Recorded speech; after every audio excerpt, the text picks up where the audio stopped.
Assalamualaikum and good morning to each and every one of you. So I'm gonna report the continuation of the hypnosis of the El Filibusterismo. After a long time of illness brought about by the bitter loss of Maria Clara, Simon perfects his plan to overthrow the government. On the occasion of the wedding of Polita Gomez and Juanito Pelaez, he gives as wedding associate, si Basilio.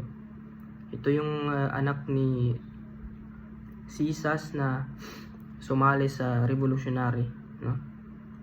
Know that when the wick of this lamp burns lower the nitroglycerin hidden in its secret compartment will explode, destroying the house where the wedding feast is going to be held and killing all the guests, including the Governor General, the friars, and the government officials.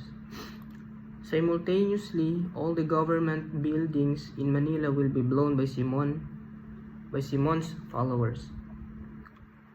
As the wedding feast begins, the poet Isagani, who has been rejected by Polita because of his liberal ideas, is standing outside the house, watching sorrowfully the merriment inside.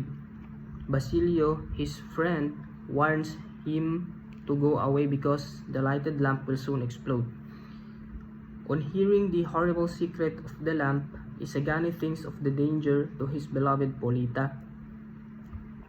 He rushes into the house, seizes the lighted lamp,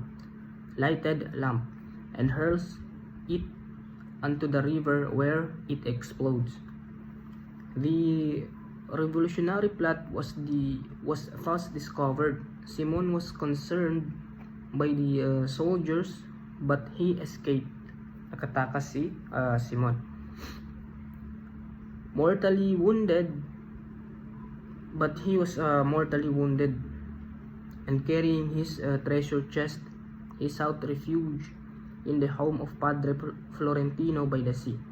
The Spanish authorities, however, learn of his presence in the house of Padre Florentino. Lieutenant Perez of the Guardia Civil informs the priest by letter that he would come at 8 o'clock that night to arrest Simon.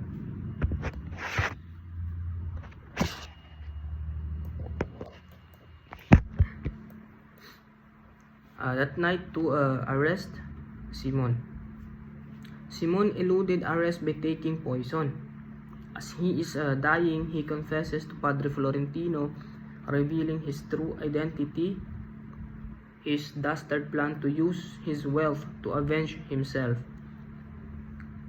and his callous aim to destroy his friends and enemies for personal ambition. The confession of dying Simon is long and painful. It is already night when Padre Florentino, wiping the sweat from his wrinkled brow, arises and begins to meditate. He consoles the dying man, saying, "God will forgive you, Señor Simon. He knows that we are fallible. He has seen that you have suffered, and in ordaining that the chastisement for your faults should come as death from the very ones you have instigated to crime. We can see His infinite mercy. He has frustrated your plans one by one." In Jose Rizal's El Filibusterismo, Simon the vengeful jeweler, who is actually the returned Crisostomo Ibarra, plots a revolution, but his plans fail. Wounded and discovered, he seeks refuge with Padre Florentino, reveals his identity and his past, and ultimately takes poison, dying in Padre Florentino's arms. And about the planned revolution naman na sinulong or initiate ni Simon using his wealth and influence to gather support and incite unrest among the Filipinos. He plans to bomb a wedding and kill the powerful officials, but his plans are disrupted and fail. And about Simon's downfall, Simon is wounded, diba? As I have mentioned earlier, Simon is wounded and his true identity is true identity is revealed, leading to a failed revolution. He flees to the village and seeks refuge with Isagana's uncle, who is Padre Florentino. And Simon's death before dying, Simon reveals his true identity and passes to Padre Florentino, confessing his actions and the reasons behind them. He takes poison and dies in Padre Florentino's arm. So let's continue. The best conceived first by the death of Maria Clara, then by a lack of preparation, then in some mysterious way. Let us bow to his will and render him thanks. Watching Simon die peacefully with a clear conscience and at peace with God, Padre Florentino murmurs. Ito yung sinabi ni Padre Florentino, no, sa pagkamatay ni Simon. Sabi niya, "Where are the youth who will consecrate their golden hours, their illusions and their enthusiasm to the welfare of their native land? Where are the youth who will generously pour out their blood to wash away so much shame, so much crime, so much abomination? Pure and spotless must the victim be that the sacrifice may be acceptable.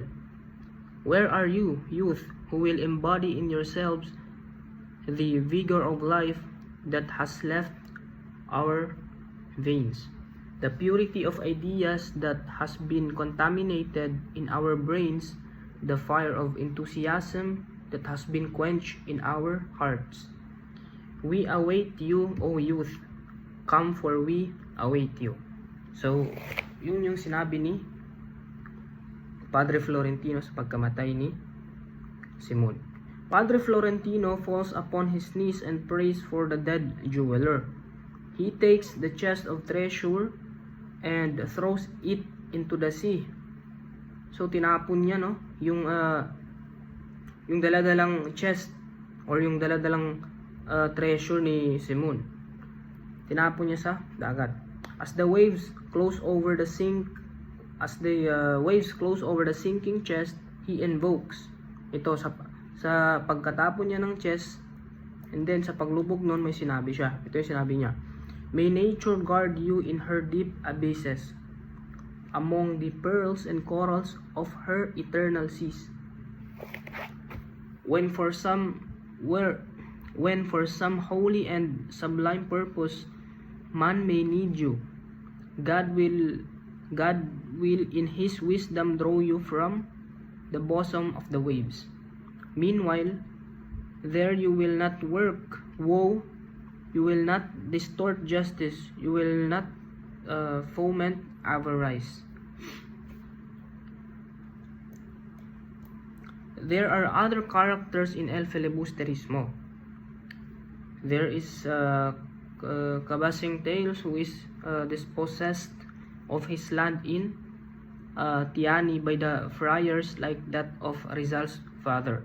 In desperation, he becomes a bandit chieftain named Matanglawin. His daughter Julie, sweetheart of Basilio, anak ni Sisa, kills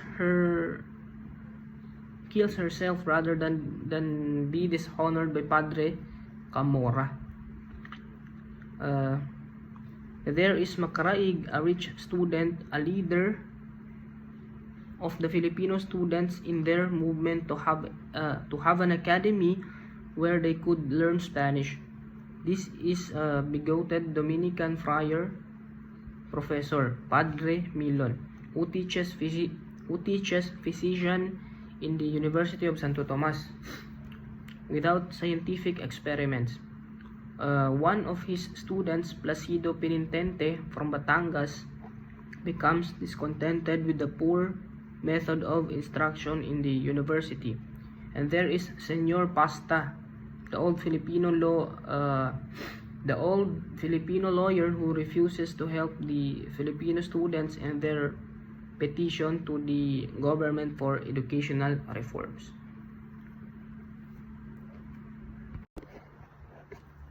American impresario who owned the sideshow at the feria or fair of Quiapo exhibiting an Egyptian mummy. Sandoval, a Spanish student who supports the cause of the Filipino students to propagate the teaching of Spanish. Peksan, one of the Filipino students who agitates for the teaching of Spanish. Cabezana Andang, the mother of Placido Penitente. Pepay, the pretty dancer and the mistress of Don Custodio. Padre Fernandez, a good Dominican friar and friend of Isagani. Don Timoteo, the father of Juanito Pelaez. Tano, the son of Cabezang Tales and the brother of Julie and Chichoy. The silversmith who made the bridal earrings for Polita Gomez. As in the Nole, the characters in El Filibusterismo were drawn by Rizal from real life. For instance, Padre Florentino was Father Leoncillo Lopez, Rizal's friend and priest of Calamba.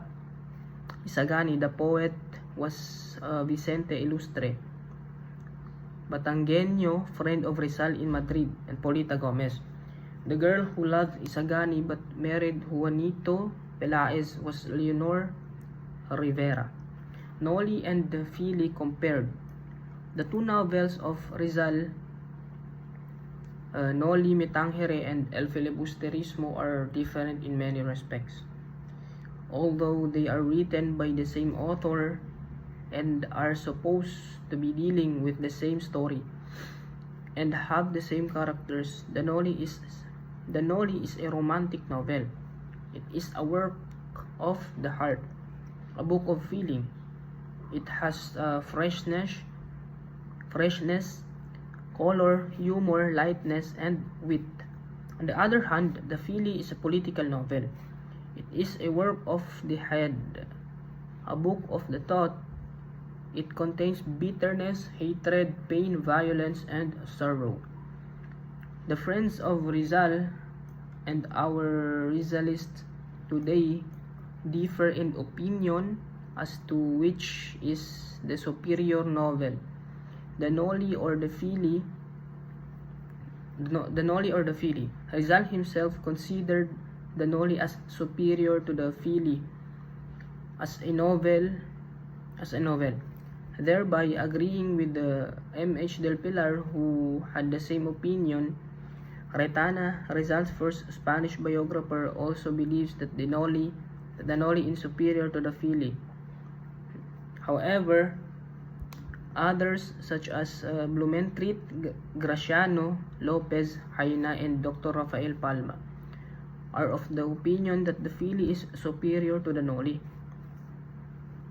Lopez Haina, in a letter to Rizal dated October 2, 1891, said El Filibusterismo is a novel superior to your Noli Me Tangere. As much for its exquisite, delicate literary style, its easy and correct dialogue, its easy phraseology, vigorous and elegant, as for its profound ideas and sublime thoughts. However, he was not satisfied fully with the Fili as a political novel, because end is not worthy climax to a work so beautiful. Accordingly, he advised Rizal to write another novel which would give a definite solution to the country's problem, so that the coming of the beautiful day of our redemption may be hastened. The issue of which is the superior novel, the Noli Orfili, is purely academic. Both are good novels from the point of view of history. Both depict with realistic colors the actual condition of the Philippines and the Filipinos during the decadent days of Spanish rule. Both are instrumental in awakening the spirit of Filipino nationalism, and both are responsible in paving the ground for the Philippine Revolution that brought about the downfall of Spain. Neither the Noli nor the Fili is superior to one another.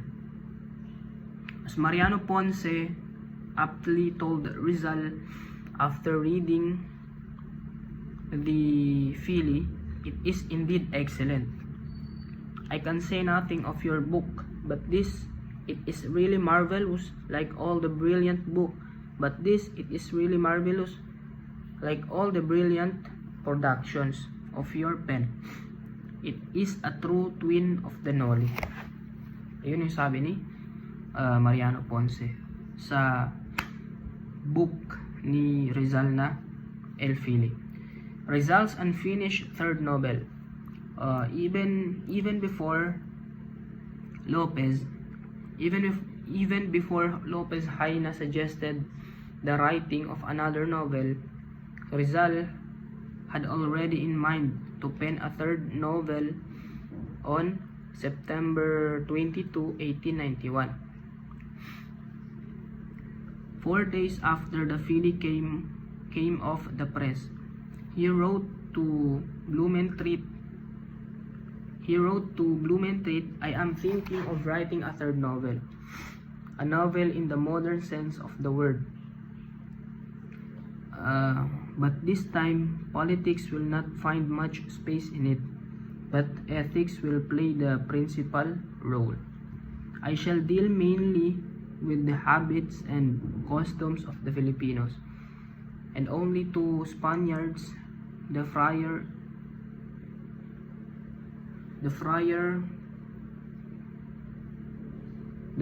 curate and the lieutenant of the Guardia Civil will be there. I wish to be there. I wish to be humorous, satirical and witty, to weep and to laugh, to laugh amidst tears. That is to cry bitterly. On October 18, 1891, Rizal boarded the steamer Melbourne in Marseilles, bound for Hong Kong. During the voyage, he wrote the third novel in Tagalog, which he intended for Tagalog readers, and finished the early chapters. In Hong Kong, he continued it, but did not finish it because his Tagalog was inadequate for literary purposes. In other words, he could write better in Spanish than in Tagalog. The unfinished third novel has no title. It consists of 44 pages in Rizal's handwriting. Still in manuscript form, it is preserved in the Bureau of Public Libraries, formerly National Library. The story of this unfinished novel begins with the solemn burial of the Prince Tagulima, son of Sultan Zaide, to turn it on malapad na bato, a big rock on the bank of the Pasig River. Taken taken prisoner by the Spaniards during the wars in the Moluccas and brought to Manila. The old Sultan, his children and followers were promised good treatment, but the Spaniards forgot their promise and let them die one by one in misery. The hero of the novel was Kamandagan, a descendant of Lakandula, the last king of Tondo. He plotted to regain the lost freedom of his fathers. One day he saved his two beautiful granddaughters, Maligaya and Sinagtala, from the lustful Spaniards. The cura and the encomendero of Bay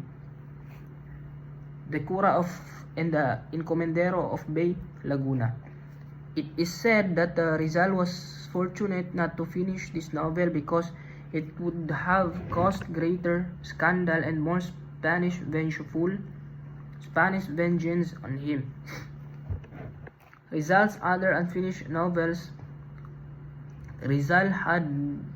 unfinished novels.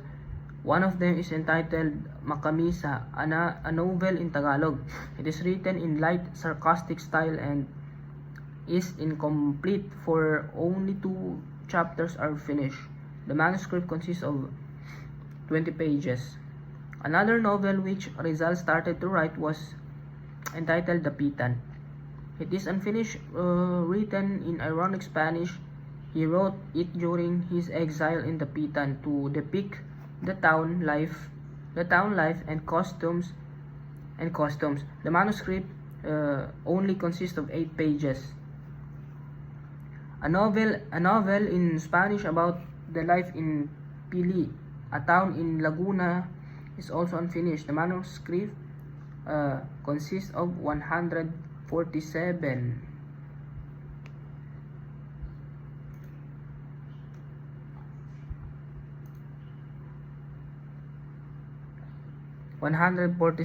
Pages without title.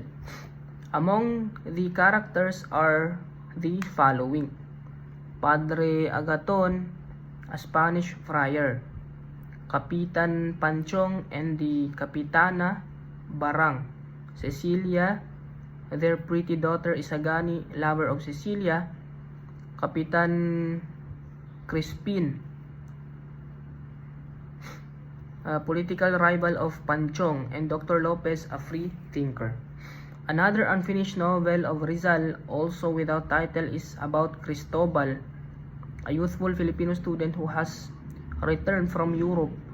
The manuscript consists of 34 pages.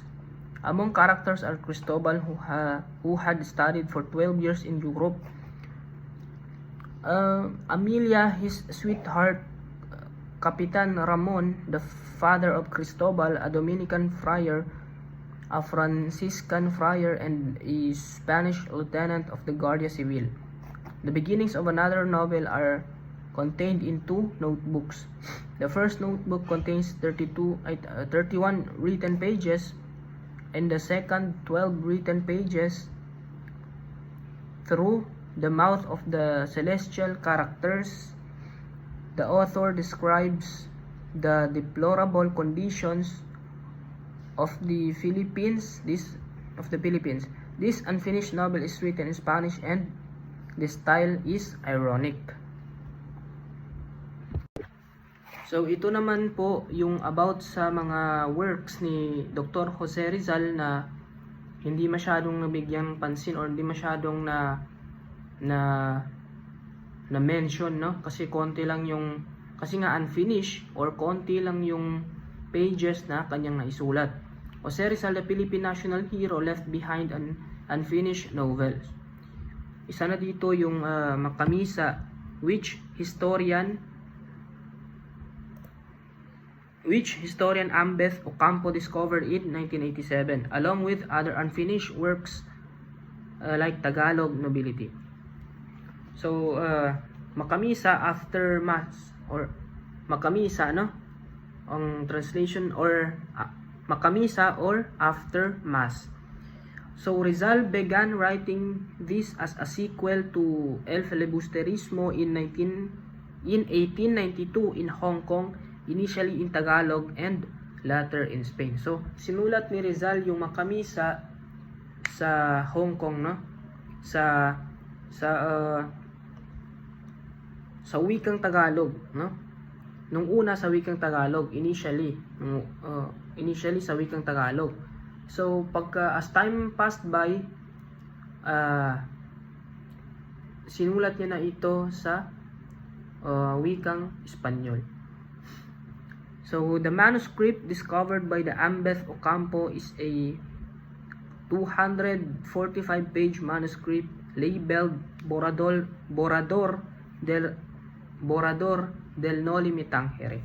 Ocampo and then Ocampo reconstructed the drafts into a translation and a full narrative, which is the core of his book, Makamisa,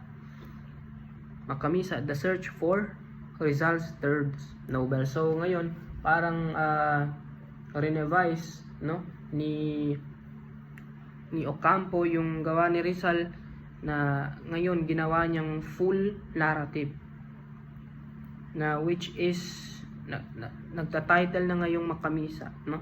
The Search for Rizal's Third Novel. The novel explores the mysterious ill temperament of the town curate, Padre Agaton. So about naman sa Tagalog nobility, no? Ito lang yung konting details about sa unfinished work ni Rizal na Tagalog nobility. This was another unfinished work that Rizal started, but it is unclear whether it was a separate project or part of Makamisa. So it was unclear, no? Hindi daw sigurado kung parte ba ito ng sinulat ni Rizal na Makamisa or separate works or magkaiba. So yun lang yung alam natin about sa Tagalog nobility. Ocampo's research led to the conclusion that Makamisa was Rizal's third novel, not Tagalog nobility, which was previously thought to be the unfinished work. So ayun.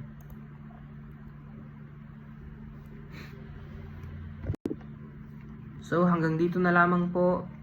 Maraming salamat and have a good day and blessed day. Thank you.